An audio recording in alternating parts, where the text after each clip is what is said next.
Guys, I'm Mitch with CrossFit Magni, and today we're going to be talking about all the progressions that I know of to gain access to something like a double under with a jump rope. So the first thing that we need to do is ditch the rope completely. We need to make sure our mechanics in jumping are set up for success in the double under.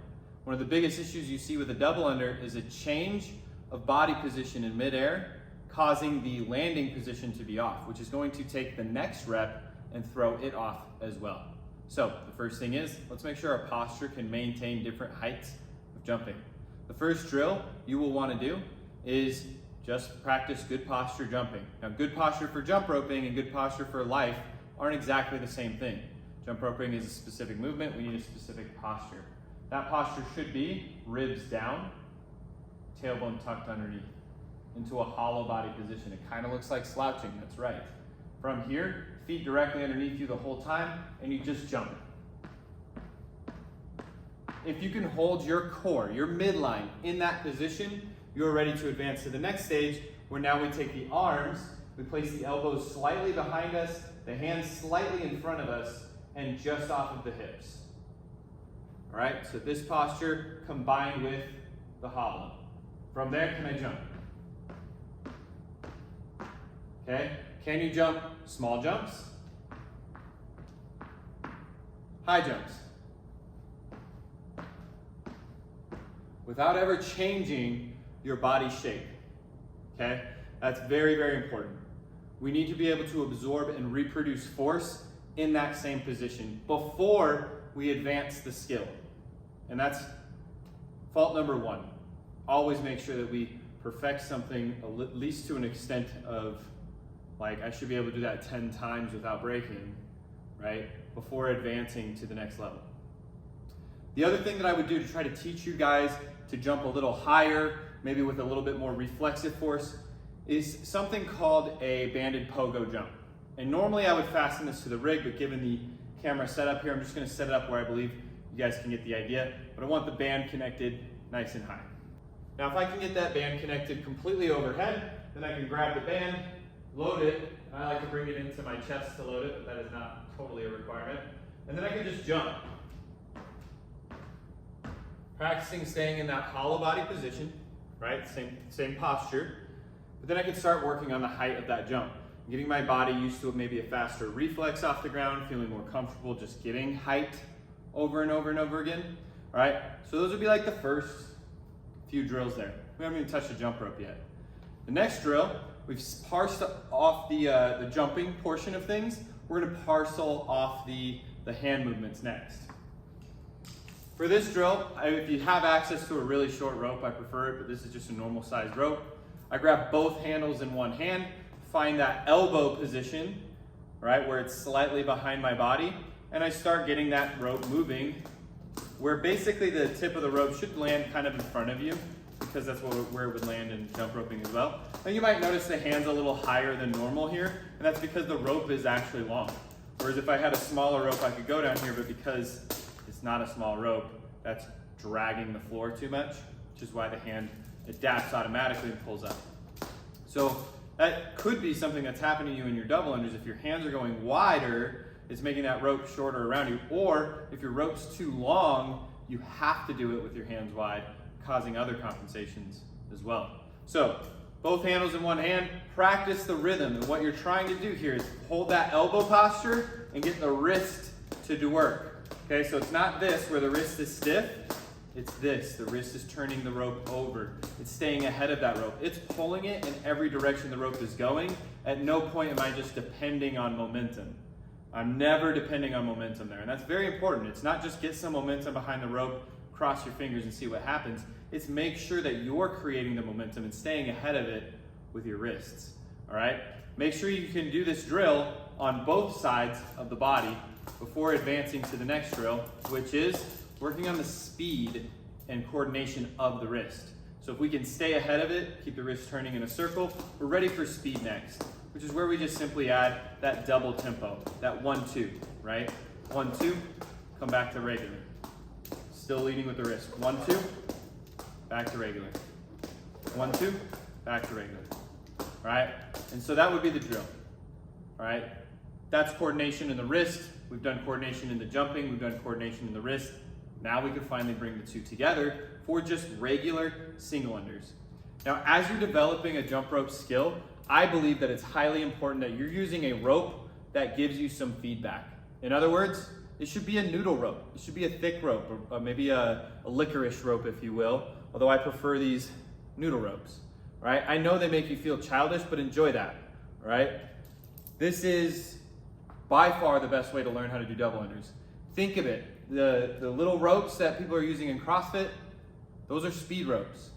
They are meant to add speed to a movement you already own. Kind of like a supplement is meant to supplement your life, not be a meal replacement. It's to supplement your meal, right? So be thinking about it in the same way. This needs to be mastered before you add speed to it, okay? Single unders. First thing I'm gonna do is get that posture just right before I jump. Elbows, hands. Now, I have to take a big swing to get this thing going in the first place because it's at a dead stop. So I'm gonna bring my arms forward, and then I'm gonna do a big arm circle, settle right into that posture and jump. What you're doing with your eyes should be finding a focal point that feels like your head is in a neutral position, and don't lose that focal point, right? Something still in the horizon. The other thing that you have to think about is you have other senses that come into play here, right? You have your vision. Are you able to see the rope and time your jump based off of sight? Are you able to hear the rope? You should hear the rope make contact with the floor pretty much the exact same way every time. So if you're hearing a lot of contact, or the contact suddenly has more volume to it, or suddenly has less volume to it, or no volume to it, those are things that you can adjust to. So let's say you had more volume all of a sudden. Chances are your arms were wide, now they're narrow, right? Because now the rope's making a longer arc around you. Let's say, this is way more common, you get less volume when the rope's touching the floor. That's typically a good sign that you're either bringing your hands up in space or out in space. Either one will have a similar effect where it's bringing the rope further from hitting the floor. So if you jump rope and you're just doing singles and you're trying to maintain consistency, you should be staying in one spot, holding the good posture, and it should be making the same sound every single stroke. All right? And we're focused again on all those basic fundamentals. The wrists are doing the work. I'm keeping that jump posture, and I'm set. The next couple drills, we'll start adding complexity to this. The first one is the high single. The high single is just an emphasis on jumping higher while maintaining those basics.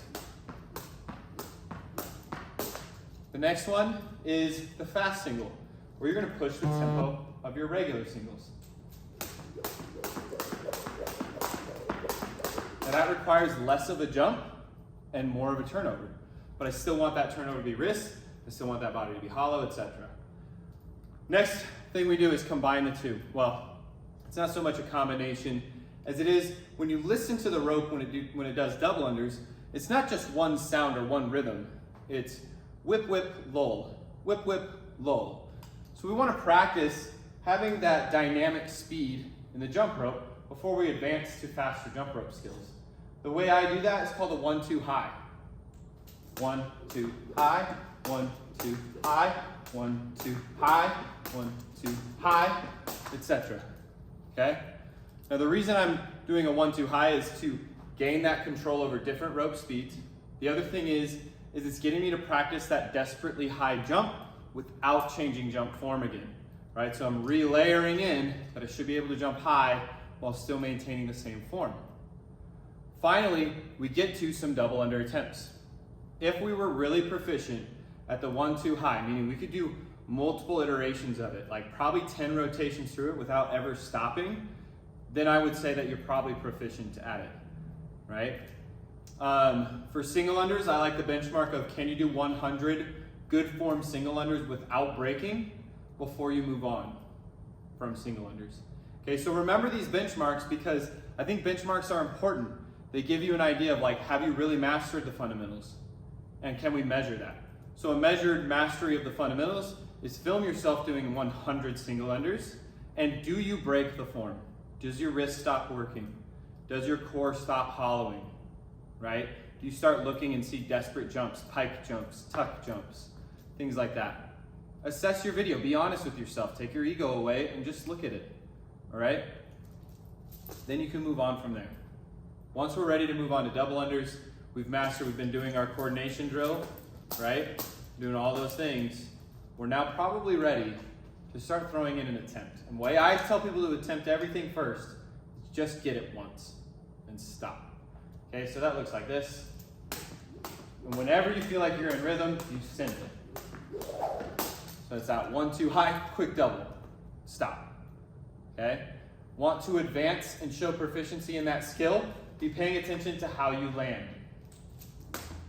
If I land like this, I'm not really ready to go again. Right? This isn't the jump that I've been loading this whole time, this is. So I need to land like that. So if I can do a double and land like that, cool, I'm ready for the next step, which is to continue jumping, but go back to singles.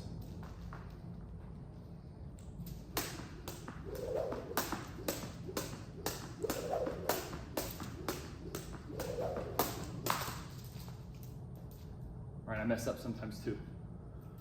So now we've gotten some doubles mixed in with some singles, we can start eliminating singles, working our way towards more doubles or more frequency of doubles, or putting a premium on that once we're showing proficiency. Again, showing proficiency would be linking probably 10 doubles, maybe 5 to 10 doubles consecutively. Now it doesn't mean like in a row, like 1, 2, 3, 4, 5 doubles. It means like one double back to single, one double back to single, whatever it is, right? And then we start eliminating singles. So let's say we were jumping about 5 to 7 singles before attempting another double. Well, let's start doing 3 singles and then a double. 1, 2, 3, double. 1, 2, 3, double. 1, 2, 3, double, etc. Right? Now let's see if we can go 2 singles, 1 double, and show proficiency. Again, if we had to say what proficiency is, can I do it 5 iterations without stopping? 1, 2, double. 1, 2, double.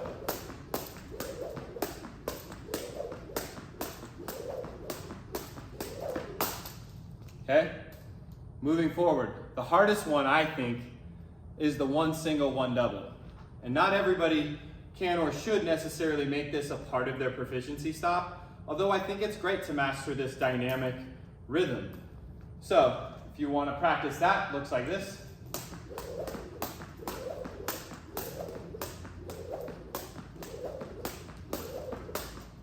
Etc.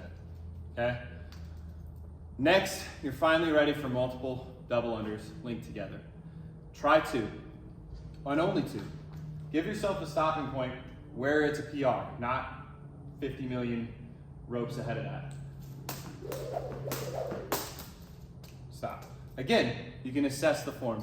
Was the second jump desperate and put you in a landing position like this? Did you pike it? Did you tuck it?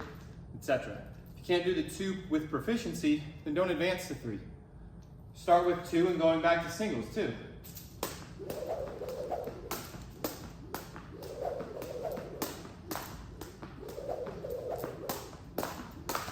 Cool? From there, you're ready to really start messing with that same single double thing, but you can link a couple doubles in there. The biggest things I see go wrong is just people aren't setting themselves up for success. They're actually setting themselves up for PRs. And the problem with trying to set yourself up for a PR every time you touch the rope is it's often met with frustration, getting you to quit, have a negative feeling about the jump rope in the first place, or to just lack generally progression, right? We want virtuosity along the way. If we have virtuosity in jump roping, it means we can do 100 singles unbroken. Then when we can do this mixed double and single thing without falter, right? Don't just try to drive towards a double under, because ultimately, when you die, no one gives a shit if you could do double unders. What does matter is, were you healthy? And I would say coordination is a big piece of that. I would say the jumping movement is a good piece to keeping things healthy. So ultimately, keep the right goals in mind, and that's your health And I would say limit your practice time to about 10 minutes a day, and probably just doing it more frequently, like every day or every other day, whatever is needed. But what's funny about the double under is people often only train it within a workout. It should not necessarily be trained within a workout if you're truly trying to get better at it.